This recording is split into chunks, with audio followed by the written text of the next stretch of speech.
네, 반갑습니다. 여러분, 지선우입니다. 여러분들은 최근 테슬라의 주가 흐름을 어떻게 보고 계신가요? 전기차 시장이 흔들리고 있는 가운데서도 시장엔 테슬라를 향한 묘한 기대감이 흐르고 있습니다. AI와 에너지, 우주산업 등 여러 가지가 있지만 그 중에서 가장 각광을 받고 있는 것 바로 옵티머스 로봇 프로젝트죠. 오늘은 최근 공개된 옵티머스 관련 소식들을 바탕으로 옵티머스가 테슬라의 주가를 끌어올릴 수밖에 없는 이유에 대해 알아보고 우리가 이런 장에서 어떻게 해야 큰 돈을 벌 수 있는지에 대해 살펴보도록 하겠습니다. 최근 옵티머스에 대한 여러 가지 소식들이 들려오고 있습니다. 많은 분들께서는 옵티머스가 로봇이라는 건 알고 있는데 정확히 어떤 로봇이고 이 로봇이 테슬라의 주가를 어떻게 끌어올릴 수 있는지에 대해서는 잘 모르고 계시는데 오늘 제가 그 핵심 내용들만 골라서 정리해드리도록 하겠습니다. 테슬라의 CEO인 일론 머스크는 옵티머스가 미래 테슬라 기업 가치의 약 80%를 차지할 것이라고 언급하였습니다. 옵티머스가 완성이 된다면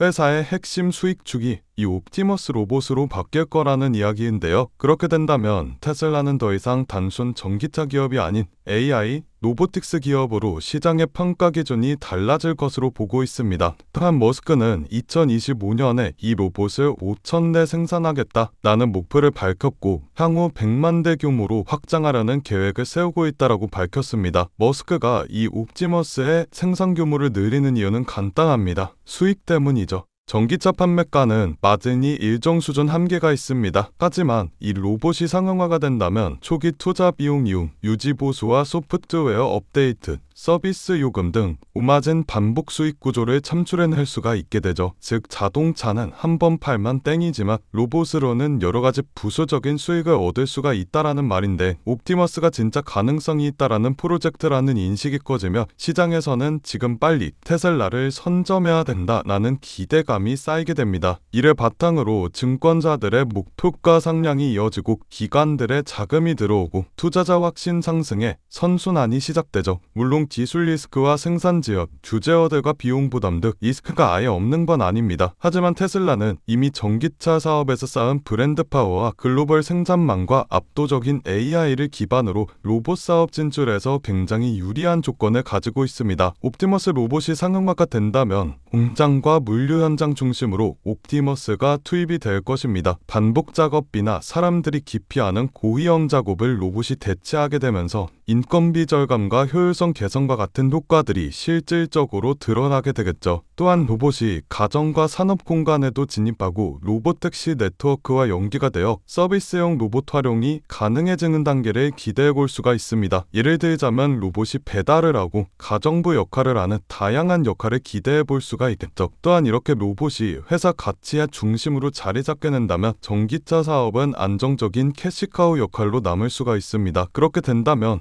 시장은 더 이상 테슬라를 자동차 회사가 아니라 AI 로봇 플랫폼 기업으로 인식하게 되죠. 그렇기 때문에 이러한 옵티머스의 개발은 테슬라에게 있어 단순한 로봇 개발이 아닙니다. 최근 공개된 생산 확대 계획과 학습 방식의 혁신 등은 모두 이 로봇 프로젝트가 현실화 문턱에 다다르고 있다는 것을 보여주죠. 이 로봇이 상용화가 되는 순간 테슬라의 주가는 새로운 평가 기준 위에서 다시 쓰이게 될 것으로 보입니다. 시시각각 바뀌는 시장의 상황에 테슬라와 엔비디아와 같은 대형주들의 자금을 투자하는 것도 좋지만 모든 자금을 올인해버리게 된다면 그건 투자가 아니라 도박이라고 볼 수 있습니다. 그렇기 때문에 대형주의 투자의 안정성을 가지고 가되 아직 시장에서 저평가되어 있는 종목에도 소액으로 분산 투자하셔야지만 지금 같은 시장에서 살아남을 수가 있다라는 건데요. 그래서 오늘은 그 누구도 아무도 알려주지 않은 3위 단 1% 수준의 트레이더들이 주식시장에서 큰 돈을 벌어가는 방법에 대해 알려드리도록 하겠습니다. 현재 세계 금융시장의 상황은 이렇습니다. 모든 나라와 기업들이 살아남기 위해 총력을 다해 싸우고 있죠. 그건 이 영상을 시청하고 계신 여러분들도 마찬가지실 거라는 생각이 듭니다. 여러분들께서는 내일 하루하루 어떤 종목이 오를지 고민하고 고뇌하고 내가 투자한 종목들에 대해 전문가처럼 분석도 해보셨을 텐데 생각했던 만큼의 수익이 나지 않았을 수도 있고 수익은커녕 모든 돈을 다 잃어버리신 경험이 있으신 분들도 계실 겁니다. 하지만 지금 중요한 건 내가 어떤 종목을 가지고 있느냐가 아닙니다. 그럼 도대체 어떤 게 중요하냐라고 물으실 텐데 텐데 앞으로 내가 어떤 종목에 투자를 해야 큰 돈을 벌 수가 있느냐이며 그 종목을 어떻게 선별해야 하냐는 건데요. 여러분들은 세계 2차 대전에 대해 알고 계실 겁니다. 인류 역사상 가장 큰 전쟁이라고 할 수 있는 세계 2차 대전. 전 세계에서 수천만 명이 넘는 사람들이 참전했고 수많은 나라가 경제와 국력을 소모했죠. 이 와중에도 전쟁을 통해 엄청난 부를 축적한 사람들이 있었습니다. 바로 보잉과 로키트 마틴, 노스럽 그루먼 같은 항공기 제조사들과 전쟁에 필요한 총과 칼, 이런 군수 물품들을 제공하는 사업가들이 큰 돈을 벌어갔죠. 이 예시로 알 수 있는 점은 전쟁에 직접적으로 참여해 패배라는 리스크를 안고 있는 나라들보다 전쟁에 간접적으로 참여해 리스크 없이 물건만 대량으로 판매하면 끝나는 사업가들이 훨씬 더 안정적이고 큰 수익을 벌어갔다라는 점입니다. 정리하자면 테슬라와 엔비디아 같은 기업들에 투자를 하는 것도 좋지만 테슬라와 엔비디아라는 기업들이 사업을 할 수 있게끔 뒤에서 조용히 도와주고 있는 이 서포터 기업들에 투자를 하게 된다면 더 큰 수익과 안정성을 얻을 수가 있다라는 말인데요. 여러분들, 지금 주식시장은 새로운 전쟁터입니다. AI 패권 전쟁이죠. 미국, 중국, 유럽, 심지어 한국까지 모두 AI라는 새로운 무기를 차지하기 위해 치열하게 싸우고 있습니다. 기업들도 마찬가지죠. 우리가 알고 있는 테슬라, 엔비디아, 그리고 구글과 마이크로소프트까지 모두가 AI 전쟁에서 살아남기 위해 앞다투어 자원을 쏟아붓고 있습니다. 그러니 테슬라와 엔비디아에 투자해라 라는 말씀을 드리려는 게 아닙니다. 대다수의 사람들의 시선은 늘 이런 대형주에만 쏠려 있습니다. 하지만 제가 방금 말씀드렸죠. 전쟁터에서 큰 돈을 벌게 된 사람들은 장군이나 병사가 아니라 무기를 판 기업들이 승자였다고요. 엔비디아는 지난 1년 동안 54% 정도 상승하였습니다. 그런데 엔비디아의 AI 서버 상태들을 실제로 연결해주는 아스테라랩스는 같은 기간 300, 400%가 넘게 상승했는데 이는 엔비디아 상승률의 6배입니다. 아스테라랩스는 데이터 센터 안에서 서버와 엔비디아의 GPU를 연결하는 고속 인터커넥트 칩을 납품하는 기업인데 엔비디아 서버 수요가 폭발하면서 직접적인 수혜를 받아 상승하는 모습을 보여주었죠. 또한 칩을 파는 회사인 엔비디아와 달리 그 칩을 활용해 서비스를 팔아서 매출을 뽑는 구조를 가지고 있는 코어위브라는 회사는 엔비디아 GPU를 대량으로 사들여 AI 전용 클라우드 데이터 센터를 운영하는데 이 기업도 마찬가지로 엔비디아가 54% 정도 상승해 주었을 때 IPO 이후 불과 한 달 만에 200% 수익을 기록했습니다. 결국 대장주들이 오를 때 그보다 더 높은 상승률을 기록해준 기업들은 다름 아닌 테슬라나 엔비디아의 파트너 기업들이라는 점인데요. 또한 현재 시장에서는 아스테라랩스나 코어위버와 같은 기업들처럼 핵심 파트너 기업으로 자리 잡고 있지만 아직 빛을 보지 못한 대장주들에게 가려진 저평가된 기업들이 많이 남아있는데 오늘 제가 소개해드릴 기업은 수많은 기업들 중에서도 더욱 돋보이는 기업이며 AI 반도체 기술의 핵심이라고 불리는 기술들을 가지고 조금씩 몸집을 키워나가고 있습니다. 오늘 제 영상을 끝까지 시청해 주셔야 하는 이유가 바로 여기서 나옵니다. 여러분들, 현재 AI 산업은 무섭게 상승하고 있습니다. 2014년부터 2020년까지 120배가 넘게 상승하는 모습을 보여주었으며 지금부터 10년 뒤 2035년에는 약 1700%가 넘게 상승할 것으로 예측이 되고 있는데 AI가 단순 트렌드가 아닌 세대를 관통하는 기술 혁신이자 장기 성장 산업이기 때문입니다. 그렇기 때문에 우리가 이 기업에 더 집중을 해야 된다라는 말인데 지금부터 소개해드릴 기업은 2025년 우리가 경제적 자유에 더 가까워질 수 있는 남들이 부러워하는 최고의 부자가 될 수 있는 마지막 기회가 될 것으로 보입니다. 알아본 결과 월가의 금융기관들 그리고 해외 트레이더들은 이미 매집을 하고 있으며 지금 가격 대비 100배, 1000배 아니 그 이상의 가격도 가능할 것으로 보입니다. 이번에 엔비디아나 테슬라뿐만 아니라 여러 반도체 기업에서도 러브콜이 들어오며 AI 산업의 기둥이라고 불리우는 대장 기업들마저도 이 회사의 행보를 주목하고 있는 상황입니다. 제가 소개해드릴 오늘의 기업은 AI가 돌아가도록 뒤에서 인프라를 제공하는 기업입니다. AI를 학습시키는 데는 수천 개의 GPU가 필요하고 그 GPU가 돌아가려면 엄청난 전력과 냉각 장치가 필수인데 이 기업은 바로 이 부분을 책임지고 있습니다. 쉽게 말해 AI라는 전쟁터에서 기지를 짓는 역할을 하고 있는 거죠. AI 데이터 센터의 가장 큰 문제는 전력과 열입니다. GPU가 몰려있는 서버는 엄청난 열을 발생시키고 이걸 제대로 시키지 못한다면 작동이 멈춰버리는 불상사가 일어나게 됩니다. 이 기업은 자체 개발한 액체 냉각 솔루션과 스마트 전력 관리 시스템으로 기존 센터보다 30% 이상 전력 효율을 높이고 냉각 비용을 절반으로 줄이는 데 성공하게 되었습니다. 이 기술력 덕분에 글로벌 빅테크 회사들이 이 기업의 시설을 우선적으로 선택하게 되었죠. AI 산업이 커지게 될수록 데이터 센터에 대한 수요도 비례해서 늘어나게 될 수밖에 없습니다. AI가 성장할 성장할수록 이 기업과 같은 인프라 기업은 반드시 따라 성장할 수밖에 없다는 이야기인데요. 지금 이 기업은 단순히 데이터 센터만 짓는 기업이 아닙니다. 자체 개발한 AI 최적화 전력 관리 시스템을 통해 전 세계 전력 회사와 협력하고 있고 향후 5년 내 글로벌 주요 거점 도시에 20개 이상의 신규 센터를 짓겠다라는 발표를 하였으며 올해 안에 전체 서버 용량을 2배로 늘릴 계획이라고 합니다. 전문가들은 앞으로 AI 시장이 매년 30%씩 성장할 것으로 보는데 이 기업은 AI 생태계에서 없어서는 안 될 인프라를 담당하기 때문에 월가와 기득권층 세력들은 엔비디아와 함께 가야 할 회사라는 평가를 내리기도 하는데요. 결국 이 기업이 AI 시대의 필수 인프라를 독점하게 될 수도 있다는 가능성이 커지며 10년, 20년 뒤에는 엄청난 성장을 기록해 줄 것으로 보입니다. 시장의 흐름과 타이밍만 잘 맞춰진다면 1만 배, 2만 배 그 이상도 폭등할 것으로 예상하고 있는데 단돈 1만 원만 넣어두시더라도 1,000만 원, 10만 원을 넣어두시면 1억 이상이라는 수익 가능성을 예측할 수 있기 때문에 수익은 충분히 기대해 보실 만하다고 말씀드릴 수가 있습니다. 다만 제가 지금 영상에서 이 기업의 이름을 공개하고 싶지만 그러지 못하는 이유가 있습니다. 제 영상을 무단으로 도움하고 저를 삭칭하고 심지어 종목을 팔아 돈을 버는 업자들이 있기 때문에 제가 따로 구독자의 심지 확인하고 정보 넘겨드리도록 하겠습니다. 기업 정보만 넘겨드리냐? 아니고요. 제가 수년간 트레이딩 생활을 해오며 쌓아온 정보와 팁들 PDF 파일 첨부해서 같이 보내드리고 간단한 상담도 진행해드리고 있습니다. 모든 과정은 전부 무료로 진행되고 있으니 걱정하지 마시고요. 참여하시는 방법은 간단합니다. 영상 아래 하단에 더보기 버튼을 누르시면 파란색 링크가 하나 나오게 됩니다. 이 링크에 들어가셔서 간단한 설문조사를 진행하신 후 전송 버튼 눌러주시면 제가 업자인지 아닌지 확인 후에 빠르게 정보 넘겨드리고 있는데 저 지선우는 절대 금전 요구 없으니 누군가가 저를 삭칭해서 금전 요구를 한다면 바로 차단하시고 신고 부탁드리겠습니다. 여러분들이 이 종목을 받고 투자를 하지 않는다고 하시더라도 이 종목을 받아서 공부하시고 알아두시는 것만으로도 여러분들의 투자 인생에 있어서 정말 큰 도움이 될 거라는 생각이 듭니다. 돈이 되는 것도 아니고 선택은 여러분들이 하시는 거니까요. 오늘 제가 준비한 영상은 여기까지입니다. 영상 시청해주셔서 감사드리고요. 저는 다음 영상에서 더 알찬 내용을 가지고 인사드리도록 하겠습니다. 감사합니다.